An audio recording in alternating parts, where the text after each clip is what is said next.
Vous écoutez l'épisode 14 du Journal d'une thérapeute, un podcast qui relate les transformations des personnes qui me consultent et qui propose des clés concrètes de connaissance de soi. Je m'appelle Angéline, j'accompagne les personnes qui souhaitent être en paix avec elles-mêmes et avec les autres, à comprendre leur mode d'emploi intérieur et à développer de nouvelles ressources pour vivre plus sereinement.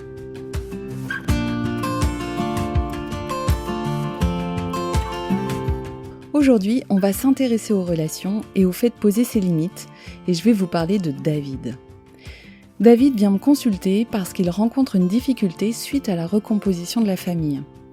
Divorcé, il a 2 enfants qu'on appellera Chloé et Alice, qui sont adolescentes, et il a rencontré une femme dont il est amoureux et avec laquelle il a envie de construire, Anna, qui elle-même est divorcée et a une enfant d'une 10aine d'années. La situation, c'est que Chloé et Alice ont manifestement des difficultés à accepter cette nouvelle configuration et un rapport de force s'installe entre les filles, Anna et leur père. Les filles refusent de participer aux activités familiales, elles utilisent le chantage, la provocation, la bouderie, elles font des remarques acerbes, elles deviennent agressives, elles ne respectent pas ce que leur père leur demande et elles expriment à leur façon leur peur qu'Anna prenne la première place dans le cœur de leur père. David, de son côté, essaie d'arranger tout le monde en étant conciliant, il a tendance à ménager l'autre pour essayer d'arranger la situation. Anna, sa compagne, lui reproche de ne pas mettre suffisamment de limites à ses filles et se sent laissée pour compte à chaque fois que David ne prend pas position. Elle finit par se renfermer et prendre de la distance pour se protéger. Elle souhaite se sentir intégrée à la famille et elle attend de David qu'il lui fasse une place à part entière. Très vite, j'observe que personne n'occupe sa juste place dans cette famille et ce sont les 2 filles de David qui font la loi. Quand il y a un conflit, David essaie de faire comprendre son point de vue à l'autre en se justifiant, en expliquant. C'est une manière de convaincre l'autre pour qu'il change de point de vue et se rallie à sa cause. En fait, David a peur du conflit.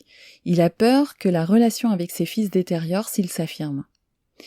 Il souhaite déménager pour prendre une maison avec Anna, mais les filles s'y opposent. Et il me demande comment leur faire comprendre l'intérêt de ce déménagement. Mais essayer de les convaincre, c'est tenter d'agir sur elles. C'est une forme de manipulation.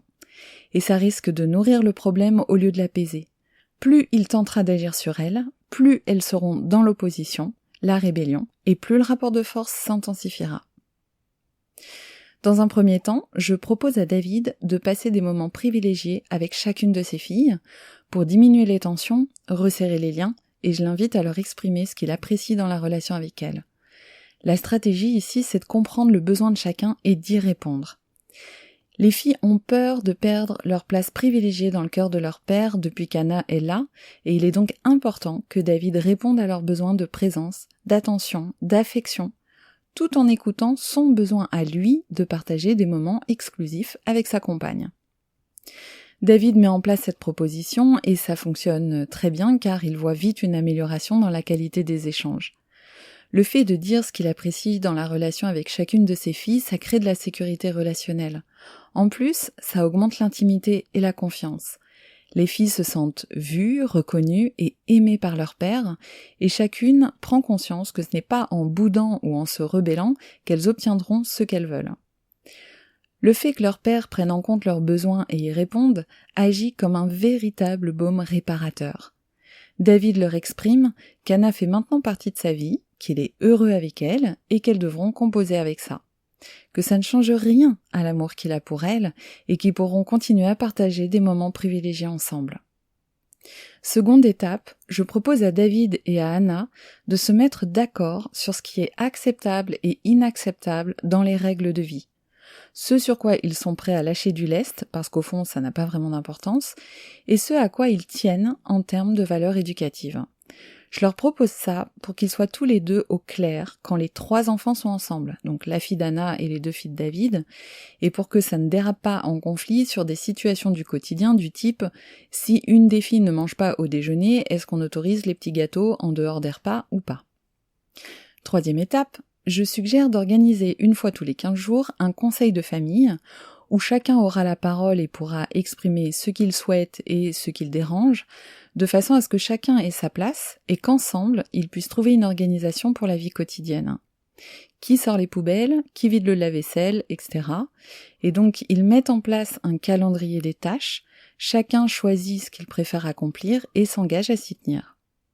Ce conseil de famille a pour but de stimuler la coopération, le respect et la contribution de chacun au foyer. Maintenant, je propose à David de s'attaquer au problème de fond, poser des limites et s'affirmer. Jusqu'à maintenant, David s'expliquait beaucoup, il essayait de se faire entendre de ses filles, et quand il posait une limite, il n'y avait jamais de conséquences, il cédait très facilement.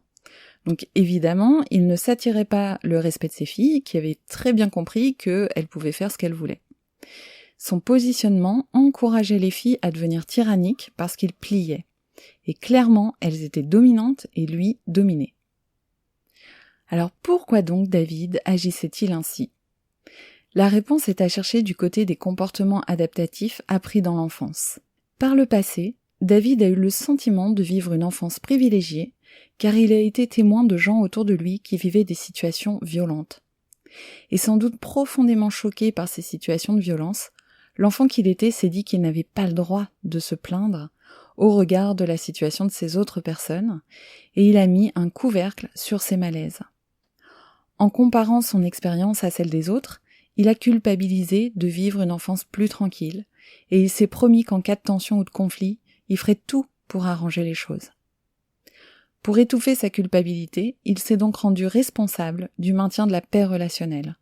Pas étonnant qu'aujourd'hui il fuit les conflits, qu'il s'épuise à concilier, arranger, accommoder. En cherchant à arranger les situations, c'est-à-dire à agir sur l'extérieur, il perd du pouvoir sur sa propre vie et il tombe sans le vouloir dans la manipulation. En faisant ça, il n'est pas au courant de ce qui se passe véritablement en lui, il n'a pas conscience de ses besoins et de ses limites, et il ne sait pas comment agir. C'est ça qui provoque un manque de confiance en lui. En plus, il s'arroge sans le savoir un pouvoir qui ne lui appartient pas, celui d'être seul responsable du bon fonctionnement de la relation. C'est oublier qu'une relation, ça se crée à deux. Et David a appris depuis son enfance à étouffer sa culpabilité en étant arrangeant, en cherchant à faire plaisir à l'autre, en répondant aux attentes, pour préserver les relations au détriment de lui-même. À terme, ça diminue la confiance en soi, ça grignote l'estime de soi et ça atteint les relations. Et ça, il l'a très bien compris. Par la suite, David a dû apprendre à poser des limites avec des conséquences et surtout à s'y tenir. L'intérêt, c'est de bien comprendre que toute action a des conséquences et que c'est le fait de vivre des conséquences désagréables ou contraignantes qui nous amène à modifier nos actions, à prendre conscience de l'impact sur soi, sur l'autre et sur la relation, et surtout qui nous amène à nous responsabiliser. Les conséquences ne doivent surtout pas être des menaces. Elles doivent être en lien à la situation et être posées par amour de soi et non pour changer l'autre. Par exemple, les filles ont volé des produits de beauté coûteux à Anna en rentrant dans la chambre parentale en cachette. La conséquence, c'est qu'elles devront racheter ces produits avec leur argent de poche, ça c'est la réparation du préjudice, et la seconde conséquence, c'est de fermer la porte de la chambre à clé. Suite à la mise en place de ces propositions, David me partage de très belles avancées. Sa fille cadette est devenue un vrai moulin à paroles, alors qu'avant elle était plutôt renfermée et boudeuse. Il est vraiment ravi que sa fille lui raconte ses journées, ses préoccupations, qu'elle lui donne son avis.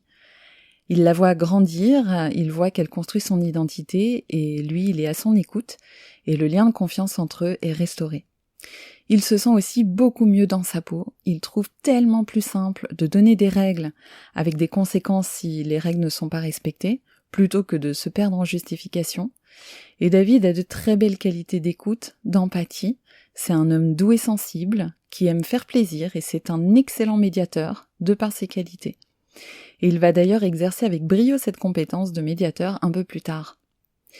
C'est pour vous dire que les comportements adaptatifs que nous mettons en place dans l'enfance pour nous protéger de blessures nous permettent aussi de développer de merveilleuses qualités. Aussi, il est important de ne pas condamner ces comportements, mais plutôt de voir comment ils nous ont permis de survivre et de développer des ressources. Certes, ces comportements étaient efficaces quand on était enfant, mais ils peuvent devenir totalement inappropriés une fois adulte. Donc il s'agit maintenant d'apprendre à développer de nouvelles compétences pour faire face aux situations de manière différente. Avec sa compagne Anna, David cherche à davantage communiquer, il dit les choses au lieu de fuir les problèmes par peur du conflit. Il se montre tendre, affectueux, disponible et investi, ce qui bien sûr rassure sa compagne de son implication auprès d'elle. Au travail, David applique ce qu'il a appris à la maison et constate également tous les effets bénéfiques de sa nouvelle manière d'être. Le fait d'exprimer clairement ce qu'il pense amène des échanges constructifs.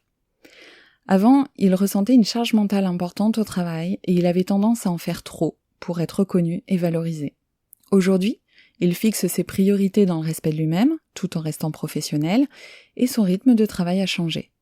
Engagé dans les activités de sa commune, il a aussi changé sa façon de procéder et face à un conflit opposant deux parties, il a dit de façon factuelle ce qu'il avait à dire, sans prendre parti, ce qui a permis une conciliation et a ouvert les portes de la communication qu'il n'y avait pas avant.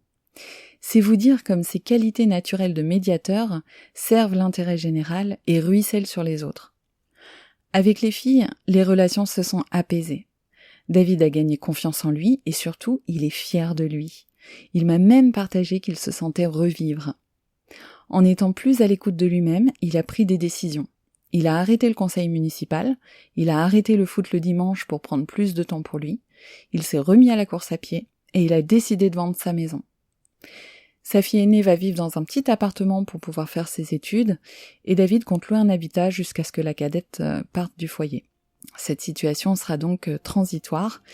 Anna, de son côté, a acheté une maison pour elle et sa fille. David a participé aux travaux et ils continuent leur relation comme ça. Plus tard, ils verront si David s'installe chez Anna ou s'ils achètent ensemble une nouvelle maison. David m'a confié qu'il n'aurait jamais pensé que ce qu'il amenait vers moi au départ aurait autant d'impact sur les autres domaines de sa vie. Et dans son dernier message, il disait continuer à tirer bénéfice du travail effectué ensemble dans sa vie quotidienne. Il a évolué de manière remarquable et je vous assure que de voir cet homme requinqué de l'intérieur, ça m'a vraiment fait chaud au cœur. Si vous aussi vous rencontrez des difficultés dans votre vie relationnelle et que vous cherchez des solutions concrètes pour vous sentir plus confiant, plus paisible, venez m'en parler en me contactant sur mon site internet angeline-leroux.com, rubrique Contact. À bientôt pour de nouvelles aventures.